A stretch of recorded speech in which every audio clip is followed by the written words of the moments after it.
Hello दोस्तों, मैं विवेक कुशवाहा आप सभी का स्वागत करता हूं आपके अपने यूट्यूब चैनल वैकेंसी अपडेट्स पर।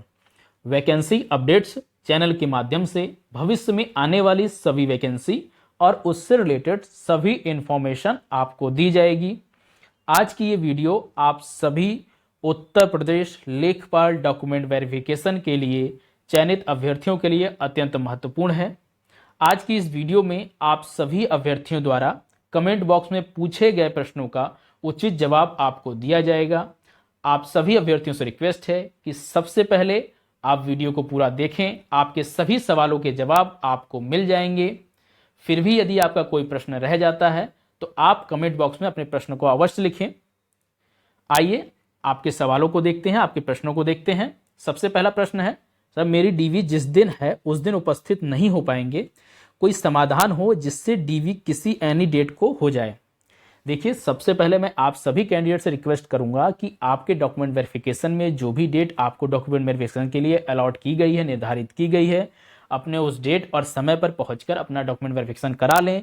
किसी कारणवश आपका डीवी छूट जाता है या आप किसी कारणवश नहीं करा पाते हैं, कोई इमरजेंसी है, जैसे आपका कोई मेडिकल इमरजेंसी है, आपका कोई एग्जाम है या पारिवारिक कोई इमरजेंसी है, तब आपको आयोग को एक एप्लीकेशन लिखना होगा, एक एप्लीकेशन देना होगा। साथ में आपका जो उचित कारण है उसके समकक्ष आपको कागज प्रस्तुत करने होंगे। जैसे मान लीजिए आपका कोई एग्जाम है, उस दिन जिस दिन आपका डीवी है उसी दिन आपका कोई एग्जाम है, तो आपको क्या करना है कि अपने एप्लीकेशन फॉर्म अपना एप्लीकेशन लिखना है। उसके साथ साथ आपको अपना जो भी आपका एडमिट कार्ड है उसको उसके साथ अटैच कर दीजिए, आप आयोग में जमा करा दीजिए।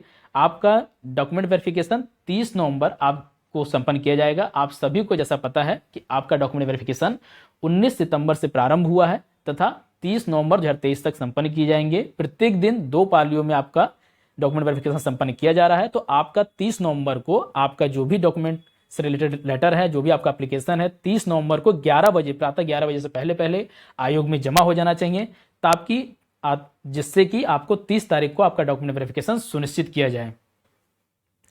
आपका अगला प्रश्न, सर मेरे पास सेंट्रल गवर्नमेंट का ओबीसी सर्टिफिकेट है, फॉर्म भरने से पहले का, स्टेट का अभी न्यू बनवाया है, न्यू कास्ट सर्टिफिकेट चल जाएगा ना? देखिए, सबसे पहले आपका जो लेखपाल उत्तर प्रदेश लेखपाल डॉक्यूमेंट वेरिफिकेशन है, यह आपका जो लेखपाल की भर्ती है, यह आपकी स्टेट गवर्नमेंट की वैकेंसी है। आप सभी कैंडिडेट ध्यान रखें कि इसमें सिर्फ आपके जो भी डॉक्यूमेंट्स हैं स्टेट गवर्नमेंट के ही लगेंगे, राज्य सरकार के ही लगेंगे। इस बात को सुनिश्चित कर लें। आपका सेंट्रल गवर्नमेंट का कोई भी डॉक्यूमेंट इसके अंतर्गत नहीं लगेगा। आपका कोई भी आरक्षण से संबंधित सर्टिफिकेट स्टेट गवर्नमेंट का होना चाहिए, इस बात को सुनिश्चित कर लें। और आपने फॉर्म भरते समय आपके पास था या अभी आपने नया बनवाया है, हर कंडीशन के आपके डॉक्यूमेंट्स चल जाएंगे, लेकिन स्टेट गवर्नमेंट के होने चाहिए, राज्य सरकार के होने चाहिए और ऑनलाइन वेरीफाई हो सकें। नया पुराने से भी मतलब नहीं है, सिर्फ आपका ऑनलाइन किसी भी कंडीशन में ऑनलाइन आपके डॉक्यूमेंट्स को वेरीफाई किया जा सके, इस बात का ध्यान रखें। नेक्स्ट क्वेश्चन है, अगर कोई संविदा पर हो तो एनओसी लेनी होगी। देखिए, एनओसी केवल आपके सरकारी कर्मचारियों के लिए है, इस बात को ध्यान रखें सभी कैंडिडेट्स। एनओसी सिर्फ सरकारी कर्मचारियों को देना है। अदर आप कहीं भी हैं, किसी प्राइवेट जॉब में है, किसी अदर कंडीशन में है, तो आपको एनओसी नहीं देनी है। और जो भी गवर्नमेंट एम्प्लॉई हैं उनको एनओसी देना अनिवार्य है। यदि आप अभी एनओसी लेके नहीं जाते हैं, आप केवल डिपार्टमेंटल जो आपको डीवी के लेटर है उसका अगर परमिशन लेटर लेके जाते हैं, अगर डिपार्टमेंटल डीवी कराने के लिए परमिशन लेटर लेके जाते हैं, फिर भी आपको 15 दिन के अंदर एनओसी जमा करनी होगी। इससे अच्छा है कि आप एनओसी लेके ही जाएं, जिससे कि आपको कोई असुविधा ना हो। अगला प्रश्न है, थोड़ा लेट हो जाए तो अलाउ करेंगे। देखिए, सबसे पहली बात है कि आपका डॉक्यूमेंट वेरिफिकेशन है, आप लोग सभी कैंडिडेट समय पे पहुंचे। यदि आपका 10 बजे से 10 बजे पहुंचे, यदि आपका दोपहर में 1:30 बजे से है तो आप 1:30 बजे पहुंचे, ताकि आपको आयोग द्वारा बताए गए सभी निर्देश आपको प्राप्त हो सकें, आप उनका यथाउचित पालन कर सकें।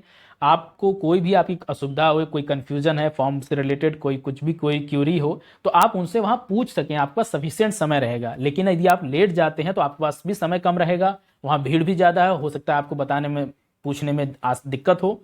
तो इसलिए आप लोग सुनिश्चित करें कि टाइम से जाएं।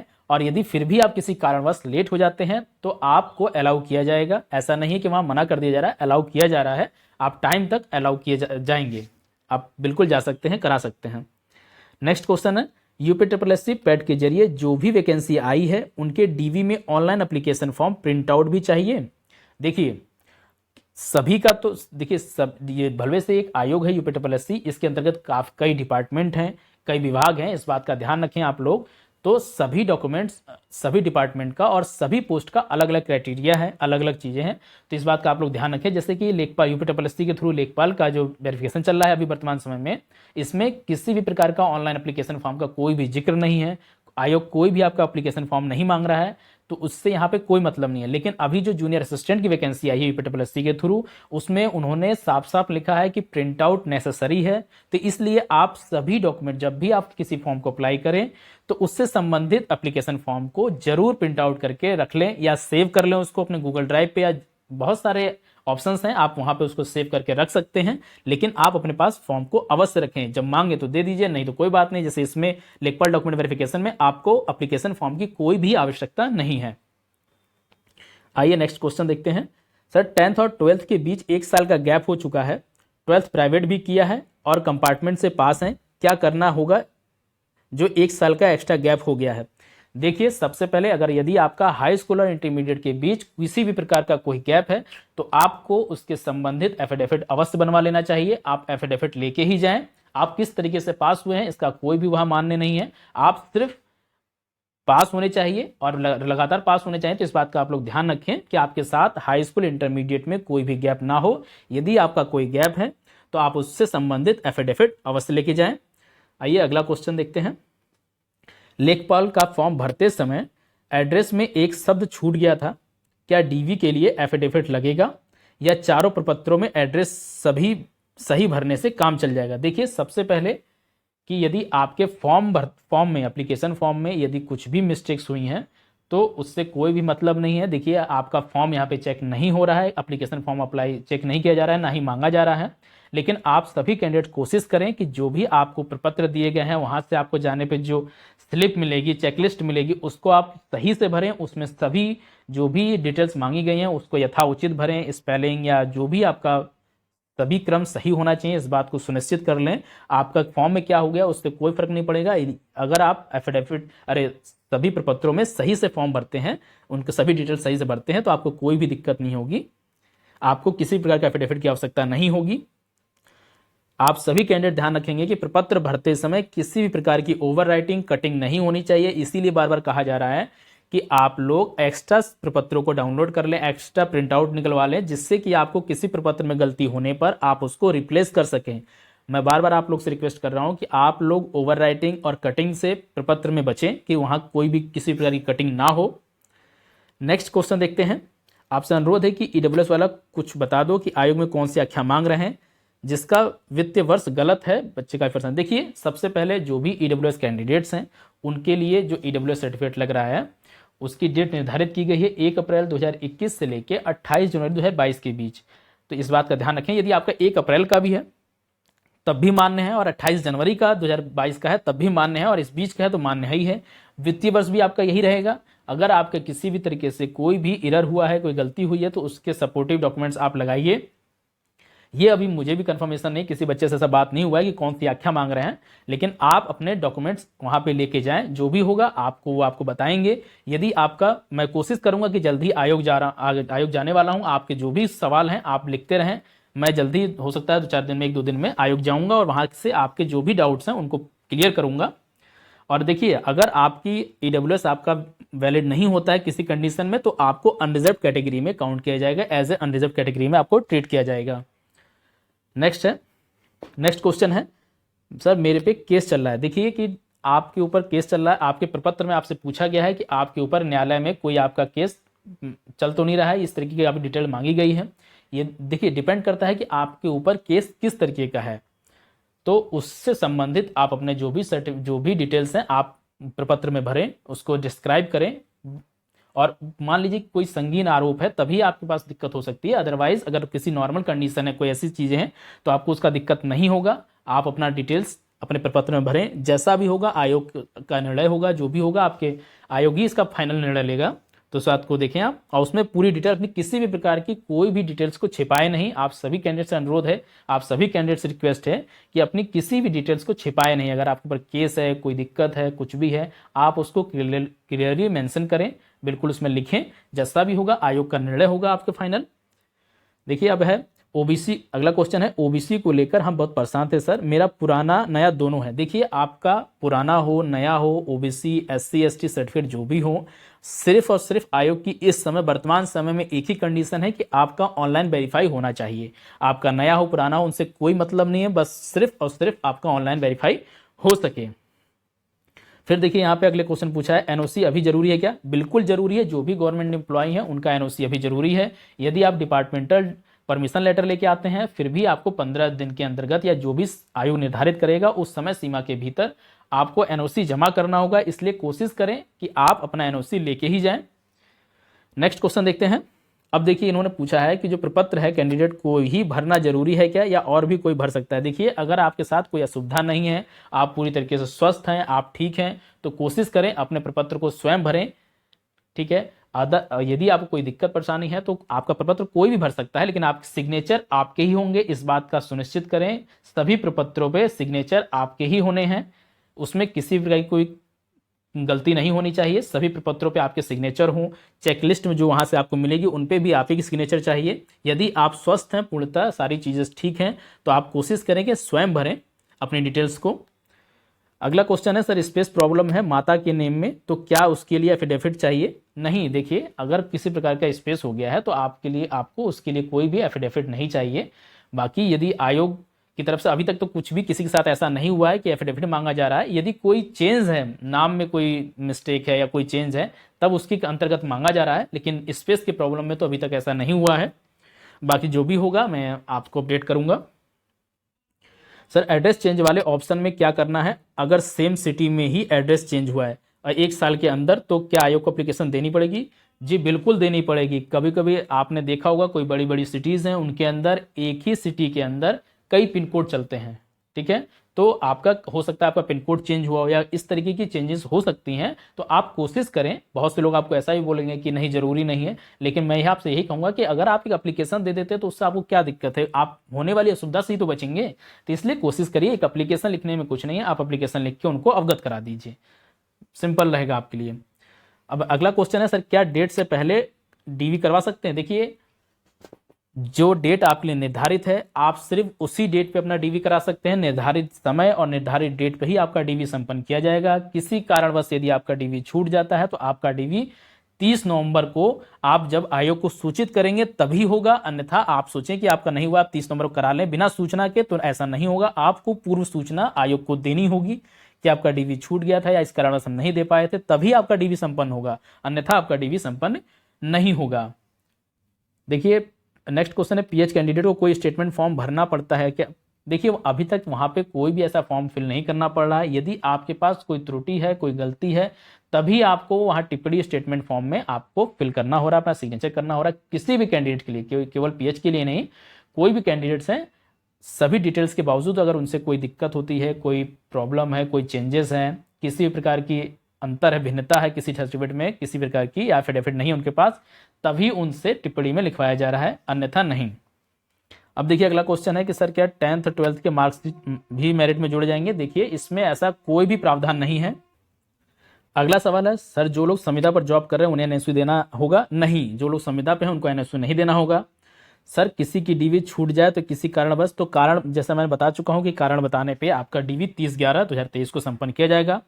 जनरल में निवास क्यों लग रहा है? देखिए यदि ये कंडीशन काफी बनी हुई है, बहुत से लोग कह रहे हैं जनरल में नहीं लग रहा है, कई कैंडिडेट ने बोला जनरल में नहीं लग रहा है। देखिए इसमें आप लोग इस चीज की मेन गंभीरता को समझें। देखिए यदि आप जनरल में हैं, जिसको अनरिजर्व बोला जाता है, अगर आप अनरिजर्व में हैं और तो आपका कोई भी निवास नहीं लगेगा, ठीक है। लेकिन आप जनरल में फाइट कर रहे हैं और आपको ईडब्ल्यूएस सर्टिफिकेट ले गए हैं, किसी प्रकार का आरक्षण लेने पे आपको निवास प्रमाण पत्र देना होगा, क्योंकि निवास प्रमाण पत्र से यह साबित होगा कि आप यूपी के ही कैंडिडेट्स हैं, अभ्यर्थी हैं। अदर कैंडिडेट्स के भी कैंडिडेट्स हैं यहाँ पे, अदर स्टेट के भी हैं, तो उनको क्या है, उनको अनरिजर्व में ट्रीट किया जाएगा, तो उनके लिए उनका निवास कोई मान्य नहीं है।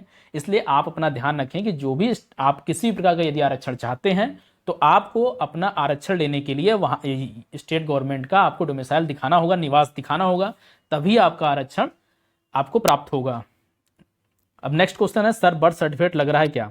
देखिए आप सभी को पता है बर्थ सर्टिफिकेट के लिए आपका हाई स्कूल का मार्कशीट सनद जो भी सर्टिफिकेट है उसको कंसीडर किया जाता है, उसको मान्य किया जाता है। बर्थ सर्टिफिकेट ही जरूरी नहीं है। यदि आपका हाई स्कूल का मार्कशीट सनद है बिल्कुल आप लेके जाएंगे, क्योंकि इसका essential qualification high school intermediate है। तो आपका age a date of birth certificate की तरह आपका हाई स्कूल का मार्कशीट सनद आपका लिया जाएगा, आपको अलग से बर्थ सर्टिफिकेट लेके जाने की आवश्यकता नहीं है।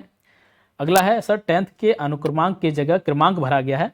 देखिए आपका अब डिपेंड करता है आप कहाँ की बात कर रहे हैं। आपने इसमें उचित नहीं लिखा है कि आपका प्रपत्र में है या एप्लीकेशन में है। यदि एप्लीकेशन में भी किसी प्रकार की त्रुटि हो गई है आपसे ऐसा भरते समय, तो आप अपने प्रपत्रों में सही से भरें, और यदि प्रपत्र में गलती हुई है तो आप प्रपत्र में कोशिश करें कि दूसरा प्रपत्र लेके आप दूसरा प्रिंट आउट लेके उसको अच्छे से भर लें, सही से भर लें। सर टाइम कितना लग रहा है? देखिए आपका टाइम, आप यदि आपका फॉर्म भरा हुआ है तो टेबल पे मुश्किल से 10 से 15 मिनट लग रहा है। आप आयोग में जाते हैं, कितनी भीड़ है, कितनों के बाद आपका नंबर है, या आपको कैसे बुला लेते हैं, तो ये डिपेंड करता है कि कितने लोग हैं, किस प्रकार से किया जा रहा है। वैसे वहाँ पे टेबल पे आपको 10 से 15 मिनट, क्योंकि उन्हें सिर्फ मिलान करना है, 10 से 15 मिनट लग रहा है। आप यदि आपके सब कुछ ठीक है तो आपको किसी प्रकार की असुविधा या ज़्यादा समय नहीं लगेगा। अब देखिए यहाँ पे पूछा गया है कि फोटो सिंपल लग रहा है या नेम प्रिंट के साथ। देखिए आपके जो भी फोटो है, पासपोर्ट साइज फोटोग्राफ, 4 फोटोग्राफ्स लग रहे हैं रंगीन, और उन पे किसी प्रकार का कोई नाम नहीं चाहिए, पहले से प्रिंट किया हुआ नहीं चाहिए, इस बात का ध्यान रखें। बहुत से लोग फोटो के नीचे नाम और डेट लिखा होता है, उस टाइप का नहीं चाहिए, इस बात का ध्यान रखें। आपका फोटो 4 कलर फोटो चाहिए, रंगीन और स्पष्ट, जैसे कि आपका उसके बाद वहां आपको बताएंगे वो लोग कि फोटो के पीछे आपको अपना रजिस्ट्रेशन नंबर और रोल नंबर लिखना है, नाम लिखना है, जो भी है वो आपको वहां स्पष्ट करेंगे। आपको घर से इस तरीके का प्रिंट करा के फोटो नहीं ले जाना है। सर अगर निवास सर्टिफिकेट उस वक्त का नहीं हो तो कोई बात नहीं, यदि उस फॉर्म भरते समय का नहीं है, अभी का जल्दी का हो, ऑनलाइन वेरीफाई हो सके, इस बात को सुनिश्चित करें। जिनके पास अभी नया ओबीसी और निवास सर्टिफिकेट है उन्हें प्रॉब्लम हो रहा है क्या? बिल्कुल नहीं, किसी भी प्रकार का प्रॉब्लम नहीं हो रहा है, सिर्फ आपका ऑनलाइन वेरीफाई हो सके। भाई एप्लीकेशन फॉर्म भी चाहिए क्या? देखिए एप्लीकेशन फॉर्म नहीं चाहिए। डीवी के लिए कोई दूसरी डेट मिल रही है क्या? नहीं, देखिए किसी ऐसा नहीं कि कोई भी चाहेगा तो कोई भी डेट मिल जाएगी, इस तरीके से नहीं है। आप लोग आपका डीवी आपके निर्धारित डेट और समय के हिसाब से ही होगा। किसी कारणवश ही आपका डीवी चेंज होगा, वो भी 30 नवंबर को ही होगा। अगर प्राइवेट जॉब में तो फिर एनओसी चाहिए क्या? नहीं, अगर आप प्राइवेट जॉब में तो आपको एनओसी नहीं चाहिए। कास्ट सर्टिफिकेट के लिए डेट मेंशन नहीं है, ओनली ईडब्ल्यूएस का लग रहा है। हाँ जी, ईडब्ल्यूएस का ही एक डेट निर्धारित किया गया है कि 1 अप्रैल 2021 से लेकर 28 जनवरी 2022 के बीच का होना चाहिए, या उस डेट का होना चाहिए। लेकिन कास्ट अदर कास्ट सर्टिफिकेट जैसे एससी ओबीसी SC ST के लिए आपका सिर्फ इतना निर्धारित है कि आपका डॉक्यूमेंट्स, आपका सर्टिफिकेट ऑनलाइन वेरीफाई हो सके। नेक्स्ट है, देखिए भाई मेरे कास्ट एंड डोमिसाइल दोनों 2018 के बने हुए हैं, चल जाएंगे कि नहीं प्लीज रिप्लाई। देखिए कोशिश करिए कि आप नया बनवा लें, अदरवाइज चलने को चलेगा, बस ऑनलाइन वेरीफाई हो जाए, ऑनलाइन वेरीफाई हो सके आपका डॉक्यूमेंट्स, कोई दिक्कत नहीं है। लेकिन आप नया बनवा लें, मैं तो ये मेरी यही सलाह रहेगी कि आप नया बनवा लें अपना, चलेगा ये भी। भाई ओवर राइटिंग करके ही करेक्शन हो रहा है। अब ये किस चीज़ की बात कर रहे हैं कि ओवर राइटिंग करके करेक्शन ही हो रहा है? हो सकता है प्रपत्र की बात कर रहा हूँ, प्रपत्र में ही है, तो प्रपत्र में ओवर राइटिंग आप क्यों करेंगे? आप कोशिश करिए दूसरा प्रिंट आउट निकाल लीजिए, क्या दिक्कत है? आपका ये बहुत ज़्यादा एक प्रिंट की कॉस्ट लग जाएगी, लेकिन आप किसी भी प्रकार की ओवर राइटिंग और कटिंग से बचें, इस बात का ध्यान रखें। अब यहाँ पे इन्होंने पूछा है कि ये बताओ वहाँ रिमार्क में क्या लिख रहे हैं। रिमार्क में यदि आपकी किसी भी प्रकार की त्रुटि है, कोई भिन्नता है, उसके समकक्ष आपका स्पष्ट प्रमाण पत्र नहीं है, एफिडेविट नहीं है, तो उसके अकॉर्डिंग आपसे रिमार्क में वहाँ उससे संबंधित लिखवाया जाएगा और आपका साइन कराया जाएगा। भाई मेरा मार्च 2021 का है, कास्ट और डोमिसाइल का सर्टिफिकेट है, तो कोई प्रॉब्लम बिल्कुल नहीं होगा, सिर्फ ऑनलाइन वेरीफाई हो सके। भाई पीएच कैंडिडेट कोई प्रॉब्लम बिल्कुल नहीं, किसी भी प्रकार की किसी भी कैंडिडेट्स के लिए कोई प्रॉब्लम नहीं हो रही है। आयोग का पूरा स्टाफ आपके सपोर्ट के लिए, पूरा सपोर्टिव स्टाफ है, आपको किसी प्रकार की दिक्कत नहीं हो रही है। सर मैं चालान पूरा खाली छोड़ दिया है, कोई प्रॉब्लम तो नहीं होगी? बिल्कुल कोई प्रॉब्लम नहीं होगी। देखिए मैंने पहले भी आप लोग को बताया था कि चालान फॉर्म में आपको प्रपत्र में मांगा गया है, यदि आपका फीस रिसिप्ट है तो ठीक है, नहीं भराया आपने तो भी कोई दिक्कत नहीं है, इसमें कोई भी नेसेसरी नहीं है, इसके लिए आप लोग कोई बिल्कुल परेशान नहीं होंगे। जिसको पता है वो भरे, जिसको नहीं पता वो बिल्कुल ब्लैंक छोड़ दे, कोई भी दिक्कत नहीं होगी। सर SC सर्टिफिकेट कब तक का होना चाहिए? किसी भी समय का हो, बस आपका ऑनलाइन वेरीफाई हो सके।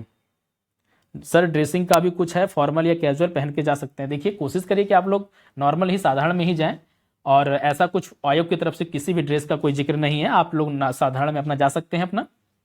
सर एक प्रॉब्लम है, 12th के बाद गैप है ग्रेजुएशन में, तो क्या मुझे प्रॉब्लम होगी? देखिए आपकी जो इसेंशियल क्वालिफिकेशन आपने पूछा है कि 12th के बाद और ग्रेजुएशन के बीच में आपका गैप है, तो आपका देखिए इसेंशियल क्वालिफिकेशन इंटरमीडिएट है, 10th होना चाहिए आपके पास, 12th होना चाहिए। ग्रेजुएशन का कोई भी हायर एजुकेशन इसमें मेंशन नहीं है। आप कोशिश करें कि हायर एजुकेशन ना दिखाएं, आप 12th तक इसेंशियल है आपका।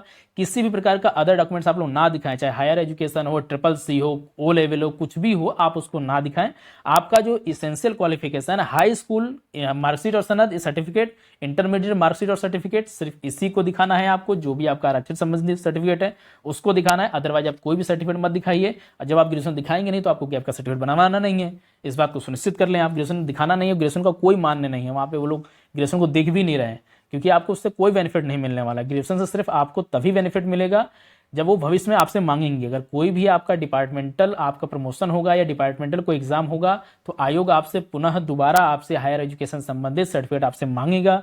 उसी समय आपको आयोग में आपको जमा करना होगा, तभी आपको उसका बेनिफिट मिलेगा। अभी मेरी यही राय है कि आप अभी ऐसा कुछ भी ना दिखाएं, जो भी आपका ग्रेजुएशन है। नेक्स्ट क्वेश्चन है, सर मेरा 10th के सर्टिफिकेट और मार्कशीट में नाम MD मोहम्मद है और बाकी सभी डॉक्यूमेंट्स लाइक 12th ग्रेजुएशन, आधार, पैन, मोबाइल पैन और सभी में फुल नेम MD की जगह मोहम्मद है। इसके लिए क्या करें? क्या केवल एफिडेविट ले जाने से हो जाएगा या फिर कुछ करना पड़ेगा? देखिए, सबसे पहले मैंने आपको रिप्लाई किया था कि करेक्शन का प्रोसेस करवा दीजिए। यदि आपका करेक्शन नहीं हो पा रहा है तो आप उसके समकक्ष अपना एफिडेविट बनवा लीजिए, आपका कोई भी दिक्कत नहीं होगा। आप लिखवा लीजिए एफिडेविट में कि आपका इस डॉक्यूमेंट्स में MD लिखा हुआ है जिसका समकक्ष मोहम्मद है, सबको पता है। लेकिन इस तरीके का एफिडेविट, इस प्रकार का जो भी अल्फ़ाबेटिकल जो ये एरर है, इसको अल्फ़ाबेटिकल एरर ही माना जाएगा। तो अगर ऐसा कुछ भी है तो आप इसमें कोई भी आपत्ति नहीं है, आप इससे संबंधित एफिडेविट बनवा के ले जाएं, आपको कोई भी असुविधा नहीं होगी। नेक्स्ट है, SC का जाति प्रमाण पत्र नोटिफिकेशन के बाद का भी चल जाएगा और निवास भी नोटिफिकेशन के बाद बिल्कुल चल जाएगा, सिर्फ ऑनलाइन वेरीफाई होना चाहिए।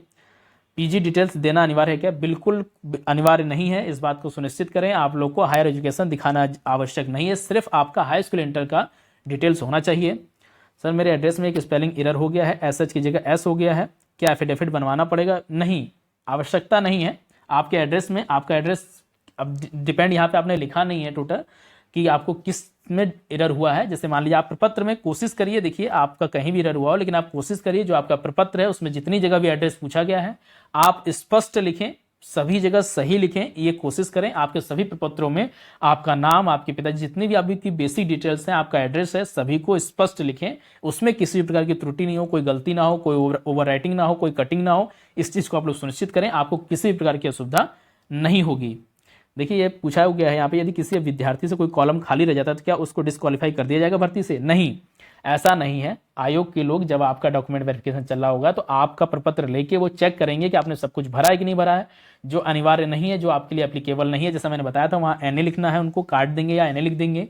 आपका वो लोग चेक करते हैं कि जो बेसिक इसेंशियल चीज़ें हैं वो आपने भरी हैं कि नहीं भरी हैं। यदि आपका कोई कॉलम इसेंशियल वाला कॉलम ना हो, बस अगर आपका कोई इसेंशियल कॉलम है तो उसके लिए भी वो आपसे पत्राचार करेंगे। लेकिन यदि आपका इसेंशियल क्वालिफिकेशन आपको भर के ही जाना है, जैसे फीस वाला कॉलम छूट जाएगा, कोई बात नहीं, केस आपका नहीं है तो आपका ब्लैंक ही रहेगा या आपने नहीं लिख दिया, ठीक है, तो इस तरीके से आपको डिस्क्वालीफाई नहीं किया जाएगा, इसके लिए आप निश्चिंत रहें। जो लेखपाल का फॉर्म फिल हुआ था तब मेरे पास EWS था लेकिन अब नहीं है, तो क्या मुझे EWS भी ले जाना होगा? जी, यदि आप आरक्षण चाहते हैं EWS का तो आपका जो EWS सर्टिफिकेट है, आपने फॉर्म भरते समय जो आपका EWS था वही चाहिए होगा। और उस पर डेट आपको ध्यान रखना होगा कि 1 अप्रैल 2021 के बाद का होना चाहिए और 28 जनवरी 2022 के बीच का बना होना चाहिए। 1 अप्रैल 2021 से लेकर 28 जनवरी 2022 के बीच का या उस डेट का भी आपका अगर EWS है तो आपका मान्य है, नया मान्य नहीं होगा। इस बात को सभी कैंडिडेट सुनिश्चित कर लेंगे कि किसी भी कैंडिडेट का EWS सर्टिफिकेट नया मान्य नहीं होगा, आपको पुराना और जो फाइनेंशियल ईयर दिया गया है उसी का मान्य होगा। सर लेखपाल ऑनलाइन फॉर्म का एप्लीकेशन प्रिंट भी चाहिए क्या? नहीं, बिल्कुल नहीं चाहिए। आधार कार्ड भी जमा करना होगा। देखिए, आधार कार्ड से समझ मैं आपको बता चुका हूं कि आपको अपना photo ID, government photo ID लेके जाना चाहिए, ये मेरी सलाह है। वहां मांग नहीं रहे हैं वो लोग, इसलिए लेके जाना चाहिए कि किसी भी आपकी मान लीजिए कि आपकी पहचान करने में उन्हें किसी प्रकार की दिक्कत हो रही है, या मान लीजिए आपका बायोमेट्रिक नहीं हो पाया या आइरिस स्कैन नहीं हो पाया, तो उस कंडीशन में वो आपसे आपका आईडी प्रूफ मांगेंगे जिसको आपको वहां प्रस्तुत करना होगा। या वहां पे आपकी सुरक्षा के लिए, आपकी भर्ती को संपन्न पूर्ण रूप से सही तरीके से संपन्न कराने के लिए वहां पे STF भी तैनात है। यदि उनको आपके ऊपर किसी भी तरीके का संदेह या कुछ भी ऐसा होगा तो वे आपसे आपका आईडी भी मांगेंगे और आपको वहां दिखाना होगा। इसलिए आप सभी लोग सुनिश्चित कर लें कि अपना एक गवर्नमेंट वैलिड आईडी जरूर लेके जाएं। आधार कार्ड हो गया, पैन कार्ड हो गया, इस तरीके के अपने डॉक्यूमेंट्स जरूर लेके जाएं। सर मेरा 10th और 12th में गैप है 2 साल का, एफिडेविट लगेगा? जी बिल्कुल लगेगा, आपको करवाना होगा, अपना एफिडेविट बनवाना होगा गैप सर्टिफिकेट। सर मेरा डीवी छूट गया है, क्या करूं? देखिए आपका डीवी छूट गया है, आपका जो भी कारण है उसको आयोग को एक एप्लीकेशन लिख के सूचित करें, तभी आपका जो डॉक्यूमेंट वेरिफिकेशन है 30 नवंबर को सुनिश्चित किया जाएगा, 30 नवंबर 2023 को। सर लेखपाल एप्लीकेशन फॉर्म में डिफरेंस है फादर नेम में, तो कोई प्रॉब्लम तो नहीं होगी? देखिए एप्लीकेशन फॉर्म में यदि डिफरेंस हुआ है तो कोई दिक्कत नहीं है, यहाँ पे एप्लीकेशन फॉर्म चेक नहीं किया जा रहा है। आप लोग प्रपत्र में और फॉर्म में जो आपको वहाँ से मिल रहा है चेकलिस्ट, उसमें अच्छे से भरें, सब कुछ डिटेल सही से भरें, आपको किसी भी प्रकार की दिक्कत नहीं होगी। यहाँ पे इन्होंने कमेंट में लिखा है मेरा 28 जनवरी को है, एक्सेप्ट कर लेंगे। 28 जनवरी को मुझे जहाँ तक लग रहा है कि इन्होंने ईडब्ल्यूएस के लिए ही पूछा है कि मेरा 28 जनवरी का ईडब्ल्यूएस बना हुआ है। यदि आपका 28 जनवरी 2022 का ईडब्ल्यूएस बना हुआ है तो आपको बिल्कुल वैलिड करेंगे, इसमें कोई भी दिक्कत नहीं है, आप बिल्कुल एक्सेप्ट किए जाएंगे। सर हाई स्कूल मार्कशीट में केएम लिखा है और इंटर वाले में नहीं, तो क्या एफिडेविट बनवाना होगा? देखिए बहुत से लोग बोल रहे हैं कि इसका कोई मतलब नहीं है, लेकिन देखिए वहाँ पे कई टेबल हैं, आयोग के कई लोग बैठे हैं, सबका देखिए कुछ चीज़ों में अब थोड़ा अलग अलग मत हो जाता है। बहुत से लोग केएम पे ध्यान नहीं दे रहे हैं कि ठीक है चलो बाकी सब ठीक है, लेकिन आपको मेरा सुझाव यही रहेगा कि आप एक एफिडेविट बनवा लें, आपको किसी प्रकार की सुविधा नहीं होगी, आप लेके जाएं, कोई दिक्कत नहीं है। क्योंकि देखिए अगर आप तरीके से देखें तो आपका कहीं ना कहीं वो चेंज हुआ है, अल्फ़ाबेटिकल एरर मानिए, चाहे जो भी ये सब चीज़ें अल्फ़ाबेटिकल एरर में आती हैं, तो इसके लिए आपका एफिडेविट लगेगा। आप कोशिश पूरा यही करें कि आप लेके जाएं, बस इस बात का ध्यान रखें, अगर वो आपसे मांगते हैं तो आप दीजिए, और नहीं मांगते तो आप अपने पास रखे रहिए, वो आपका भविष्य में भी काम आएगा, इस बात का आप ध्यान रखें। अब देखिए यहाँ पे एक पूछा गया है कि सर मेरा लेखपाल डीवी और पीसीएस मेंस एग्जाम 26 सितंबर को है, तो हम क्या करें? देखिए जैसा सभी को पता है कि पीसीएस का एग्जाम 26 सितंबर से लेकर 29 सितंबर के मध्य कंडक्ट किए जा रहे हैं, मेंस का एग्जाम। तो यदि आपका जिस दिन डीवी है उसी दिन आपका एग्जाम है तो कोई बात नहीं, आप उस समय मत जाइए, लेकिन आप अपने एडमिट कार्ड को, पीसीएस मेंस का जो एडमिट कार्ड है उसको आप संभाल के रखिए, और जब आप 30 नवंबर से पहले पहले वहां सबमिट करा दें अपना एप्लीकेशन और एडमिट कार्ड, जिससे कि आयोग को सूचित हो सके कि आप इस कारण वजह से आप अपना एग्जाम, आप अपना डॉक्यूमेंट वेरिफिकेशन नहीं करा पाए थे, जिससे कि आपका डॉक्यूमेंट वेरिफिकेशन सुनिश्चित किया जाए। इस बात को बिल्कुल निश्चित कर लें आप कि आपको आयोग को इन्फॉर्म करना है कि आपका इस कारण से आपका डॉक्यूमेंट वेरिफिकेशन नहीं हो पाया है, ताकि भविष्य में वो आपका डॉक्यूमेंट वेरिफिकेशन कंडक्ट करें। सर निवास 2022 या 2015 का है तो इससे कोई प्रॉब्लम, बिल्कुल कोई प्रॉब्लम नहीं होगी, चलेगा आपका, बस ऑनलाइन वेरीफाई होना चाहिए। सर कैरेक्टर सर्टिफिकेट, देखिए कैरेक्टर सर्टिफिकेट की कोई भी आवश्यकता नहीं है, इस बात का आप लोग ध्यान रखें, कैरेक्टर सर्टिफिकेट नहीं चाहिए। देखिए मैं आप सभी को बता चुका हूं, जैसे यहाँ पे पूछा गया है सर किसी ऑफिसर से डॉक्यूमेंट वेरीफाई करवाना है, बिल्कुल नहीं करवाना है, इस बात को आप लोग ध्यान रखें। आपको अपने सभी डॉक्यूमेंट्स को सेल्फ अटेस्ट करना है, मैं बार बार आप लोगों को बता चुका हूं, जो भी आपके डॉक्यूमेंट्स हैं ओरिजिनल, उनकी फोटो कॉपी को आपको सेल्फ अटेस्ट करना है। सेल्फ अटेस्ट करने का मतलब कि आपको सभी डॉक्यूमेंट्स की फोटो कॉपी के नीचे खुद के हस्ताक्षर करने हैं, खुद के साइन करने हैं, उसी को सेल्फ अटेस्टमेंट कहते हैं। आपको स्वयं करना है सिग्नेचर, किसी भी अधिकारी से, किसी भी गैजेट ऑफिसर से आपको सिग्नेचर नहीं करवाने हैं, आपको स्वयं करना है। सर मेरा पीएच सर्टिफिकेट ऑनलाइन नहीं है तो मान्य होगा कि नहीं? देखिए सबसे पहले आपका पीएच सर्टिफिकेट ऑनलाइन वाला ही वो लोग मांग रहे हैं, आप हो सके तो अप्लाई कर लीजिए, जो भी प्रोसेस आपको उसके समकक्ष करना हो आप कर लीजिए, उसके रिगार्डिंग आप एफिडेविट लगा दीजिए कि मैंने अप्लाई कर रखा है, मुझे अभी नहीं प्राप्त हुआ है, इस तरीके से आप कर सकते हैं। लेकिन यदि आपके पास ऑनलाइन सर्टिफिकेट नहीं है तो मान्य नहीं होगा, लेकिन फिर भी आप आयोग में डीवी कराने अवश्य जाएं। हो सकता है आपको मान लें या जो भी सिचुएशन हो ऐसा हो जाता है, तो आप अपनी बात रखिए, वहां पे जाइए जरूर, लेकिन कोशिश ये करिए कि ऑनलाइन वाला सर्टिफिकेट आपको मिल सके, बन जाए, इसका प्रोसेस प्रारंभ करा दीजिए, स्टार्ट करा दीजिए। आइए अब देखते हैं कि आपके लिए, फिर से आपको पूरा बता देते हैं कि आपके लिए लेखपाल के लिए कौन कौन से डॉक्यूमेंट्स आवश्यक हैं। मैं आप लोगों को कई बार बता चुका हूं, फिर भी आप सभी कैंडिडेट्स इस बात को फिर से चेक कर लें ताकि आपको किसी प्रकार की असुविधा ना हो। आपका सबसे पहले डॉक्यूमेंट वेरिफिकेशन लेटर चाहिए, किसी का डॉक्यूमेंट वेरिफिकेशन लेटर देख रहे हैं, किसी का नहीं देख रहे हैं, ये डिपेंड करता है, लेकिन आप लोग लेके अवश्य जाएं। 4 पासपोर्ट कलर फोटोग्राफ्स होने चाहिए, आपके चारों प्रपत्र अच्छे तरीके से भरे हुए हों, उनका एक एक्स्ट्रा सेट भी लेके जाइएगा चारों प्रपत्रों का, ताकि किसी भी त्रुटि होने पे आप उसको रिप्लेस कर सकें। आपके हाई स्कूल का मार्कशीट और सर्टिफिकेट होना चाहिए, इंटरमीडिएट का मार्कशीट और सर्टिफिकेट होना चाहिए। आप जो भी आरक्षण चाहते हो, चाहे EWS, OBC, SC, ST, pH या फ्रीडम फाइटर, जो भी आप आरक्षण चाहते हैं उससे संबंधित प्रमाण पत्र आपके पास होना चाहिए। ईडब्ल्यूएस कैंडिडेट ध्यान रखेंगे कि उनका ईडब्ल्यूएस सर्टिफिकेट 1 अप्रैल 2021 से लेकर 28 जनवरी 2022 के बीच का या 1 अप्रैल 2021 की डेट का या 28 जनवरी 2022 की डेट के भी मान्य हैं। आपके इसके बीच का होना चाहिए, बना होना चाहिए, इस बात का ध्यान रखें। ओबीसी सर्टिफिकेट आपका जैसे ऑनलाइन वेरीफाई हो सके, देखिए पहले उनकी जो उनकी नेसेसरी थी कि आपको 3 साल का होना चाहिए, लेकिन इसमें वर्तमान समय में उन्होंने ये बोला है कि ओबीसी सर्टिफिकेट्स कभी का भी हो, नया पुराना चलेगा, सिर्फ और सिर्फ ऑनलाइन वेरीफाई हो सके, इस बात को सुनिश्चित करें। आपका जो भी डॉक्यूमेंट्स हो, नया हो पुराना, ओबीसी का हो, एससी एसटी का हो, आपका ऑनलाइन वेरीफाई हो सके। और ये भी ध्यान रखें कि आपका स्टेट गवर्नमेंट का ही होना चाहिए, ये बिल्कुल ध्यान रखें आप लोग कि आपका जो डॉक्यूमेंट्स हैं वो जो भी आरक्षण सर्टिफिकेट हैं वो स्टेट गवर्नमेंट के ही होने चाहिए, तभी आप मान्य हैं। जो भी पीएच कैंडिडेट हैं उनके सर्टिफिकेट भी ऑनलाइन सर्टिफाइड होने चाहिए।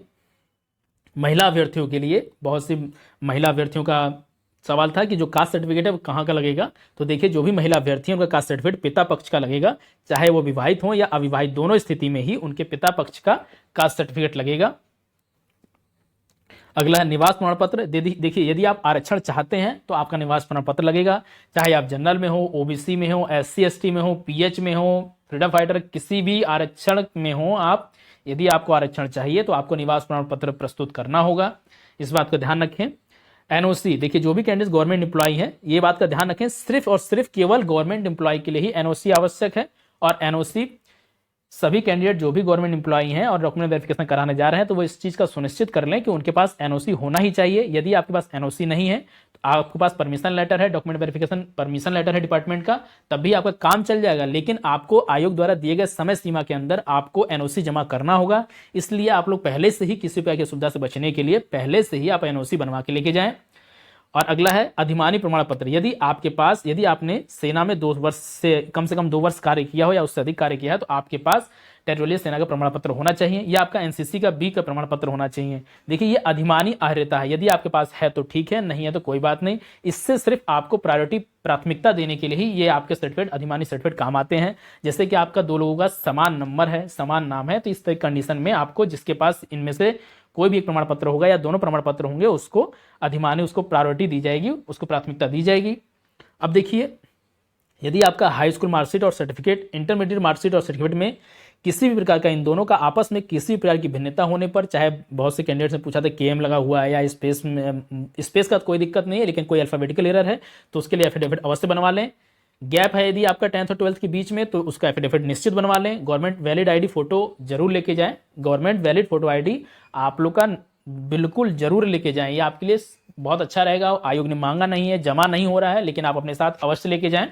और सभी कैंडिडेट ध्यान रखेंगे कि सभी डॉक्यूमेंट्स की फोटोकॉपी का एक सेट और उसको सेल्फ अटेस्ट करना है, आपको खुद का सिग्नेचर करना है उसके नीचे, इस बात का ध्यान रखें। आपको सभी डॉक्यूमेंट्स की मूल प्रति मतलब ओरिजिनल डॉक्यूमेंट्स और उनकी फोटोकॉपी दोनों को लेके जाना है। फोटोकॉपी पे अपने खुद के सिग्नेचर करने हैं, आपको खुद का हस्ताक्षर करना है, इसी को सेल्फ अटेस्ट कहते हैं। और पेड सर्टिफिकेट, बहुत से कैंडिडेट ने पूछा था कि क्या पेड सर्टिफिकेट आवश्यक है, तो पेड सर्टिफिकेट की कोई भी आवश्यकता नहीं है। लेखपाल आवेदन पत्र की भी कोई आवश्यकता नहीं है, इस बात को सुनिश्चित करें। आपके डीवी से रिलेटेड सभी प्रश्नों का उत्तर देने की कोशिश की है, फिर भी यदि कोई प्रश्न रह गया हो तो उसको कमेंट बॉक्स में लिखें, मैं आपके प्रश्नों का यथाउचित उत्तर देने का प्रयत्न करूंगा। आप सभी लोगों से रिक्वेस्ट है कि कृपया डीवी डॉक्यूमेंट वेरिफिकेशन से रिलेटेड इंफॉर्मेशन के लिए इस वीडियो को अपने दोस्तों के साथ साथ अवश्य शेयर करें। मेरे चैनल वैकेंसी अपडेट को सब्सक्राइब करें, मेरी वीडियो को लाइक करें, शेयर करें और अपना सपोर्ट बनाए रखें। धन्यवाद।